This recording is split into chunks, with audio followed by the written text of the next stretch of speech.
June 2009. Chaz Bono appeared on the cover of the Advocate magazine with a headline that would change everything.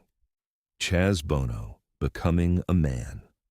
The world had known Chaz as Chastity Bono, Cher and Sonny's daughter, the little girl who appeared on the Sonny and Cher Comedy Hour, the child of America's most famous couple.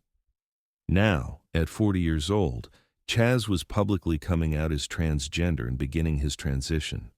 The media exploded. Supportive headlines, hateful headlines, confusion, celebration, outrage, the full spectrum of public reaction. But there was one reaction everyone was waiting for. Cher's. Cher, gay icon, LGBTQ plus advocate, performer who'd built a career on being different, on defying expectations, on celebrating outsiders. Surely Cher would be immediately supportive. Surely this would be easy for her. It wasn't. And what happened over the next 5 years, Cher's struggle, her mistakes, her education, and her ultimate transformation would become a roadmap for thousands of parents facing the same journey. Before anything else, Cher had to face a hard truth. Being an ally in theory is very different from being a parent in real life. In March 2009, 3 months before the Advocate cover, Chaz called her. Calmly, clearly, he told her who he was, that he was transgender, that he would transition, and that his name was now Chaz Bono. Cher went silent. Then she said the words she would later regret. "No, you're not." Her reaction came from panic, not hate, but it still hurt. She clung to the idea of the daughter she thought she had raised. She questioned, denied, and said things like, "This is a phase," and "What am I supposed to tell people?" That last question revealed the real struggle. Fear, loss, and how this would reflect on her, not who Chaz actually was. The call ended badly. For weeks they didn't speak. Cher later described this period as grief, mourning someone who was still alive. She felt like she had lost a daughter and didn't yet understand that she hadn't lost anyone at all. She looked at old photos and felt sadness and guilt at the same time. Intellectually, she knew it was the same child. Emotionally, it felt like losing someone familiar and facing someone unknown. And she hated herself for feeling that way. That was the moment she realized something had to change. During this period, Cher did something she rarely did. She stayed quiet publicly. Reporters asked about Chaz's transition. Cher's team said, "No comment." Friends asked how she was handling it. Cher said, "I'm processing." She didn't go on TV and proclaim support. She didn't release a statement celebrating Chaz's bravery, because she wasn't there yet. And Cher, to her credit, refused to perform acceptance she didn't feel. "I could have lied," she said years later. "I could have released a statement saying, 'I love and support my child unconditionally.' And it would have been good PR. Great PR, actually. Cher, the gay icon, supporting her trans son. Perfect. But it would have been a lie. At that moment, I was struggling. I was confused and grieving and resistant. And I wasn't going to pretend otherwise." 6 weeks after that initial phone call, May 2009, Cher's phone rang again. It was Chaz. "Mom, we need to talk." Cher's stomach dropped. She thought Chaz was calling to cut her off, to say, "You can't accept me, so we're done." "Okay," Cher said quietly. "I'm going public with my transition. The Advocate wants to do a cover story. I'm going to say yes." Cher felt panic rising. "Chaz, do you have to do this publicly? Can't you just transition privately?" "I could, but I'm Cher's kid. There's no such thing as private for me. And besides, I want to go public. I want to help other people going through this." "But the press will tear you apart." "Let them. Mom, I'm doing this with or without your support, but I'd really like to do it with your support." Silence. And then Chaz said something that broke through Cher's resistance. "Mom, I'm not asking you to understand right now. I'm not even asking you to be happy about it. I'm just asking you not to abandon me." Cher started crying. "I would never abandon you." "Then prove it. Because right now, it feels like you're choosing the daughter you wanted over the son you have." That sentence, choosing the daughter you wanted over the son you have, hit Cher like a truck. Because it was true. She was choosing memory over reality. She was choosing her idea of her child over her actual child. And in that moment, Cher had to make a decision. She could keep grieving for the daughter she had lost, who had never existed, or she could show up for the son she had. "Chaz," Cher said, voice shaking, "I'm going to be honest. I don't fully understand this. I'm struggling. I'm sad. I'm confused. I feel like I'm losing something, even though I know I'm not supposed to feel that way." "I know, Mom. But you're right. You're my child," Cher said. "Tell me what you need." Chaz Bono answered simply, "Just try. Use my name. Use my pronouns, even when it feels strange, and educate yourself. Don't make me teach you everything." Cher agreed. After that call, Cher admitted she didn't have the answers and asked for help. She started therapy, joined parent support groups, read books, watched documentaries, and attended PF-LAG meetings. Mostly, she listened. One sentence changed everything for her. What if your child isn't becoming someone different, but becoming themselves for the first time? That idea stayed with her. She practiced Chaz's name and pronouns alone, out loud. It felt unnatural at first. She made mistakes, many, but corrected herself and kept going. Her therapist reminded her, perfection wasn't the goal. Effort was.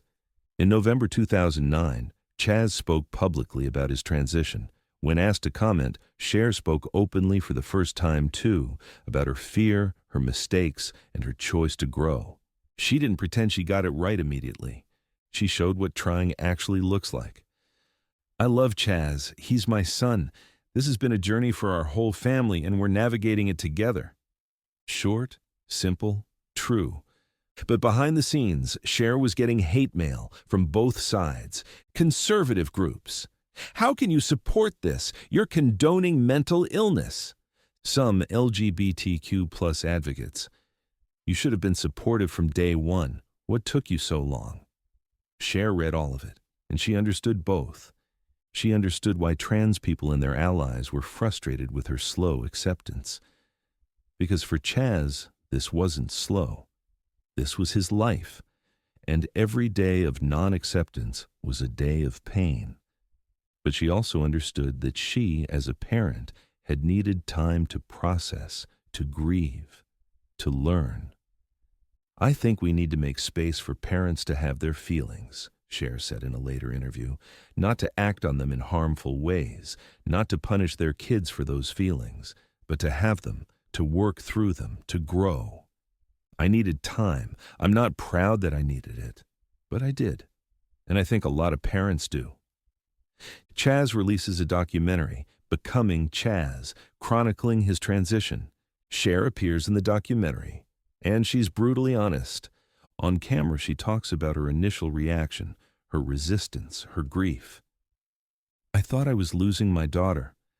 I didn't understand that I was gaining my son." She cries on camera, real tears, not performance. "I said things I regret. I made Chaz's transition about me when it should have been about him, and I'm sorry for that." The documentary shows home video of young Chastity. Cher watches it and cries. "That little girl I see in those videos, Chaz says she was never really there, that he was always a boy, just trapped, and I believe him. But it doesn't mean I don't miss what I thought I had." Chaz, sitting next to her, says, "Mom, you didn't lose anything. I'm still here." Cher, "I know, but I had to grieve what I thought I knew to make room for what's real." The documentary was controversial.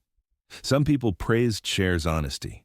Others criticized her for centering herself in Chaz's story. Chaz defended his mother. "I asked my mom to be honest, because I think other parents need to hear that it's okay to struggle. It's okay to not immediately understand." What's not okay is to let that struggle turn into rejection.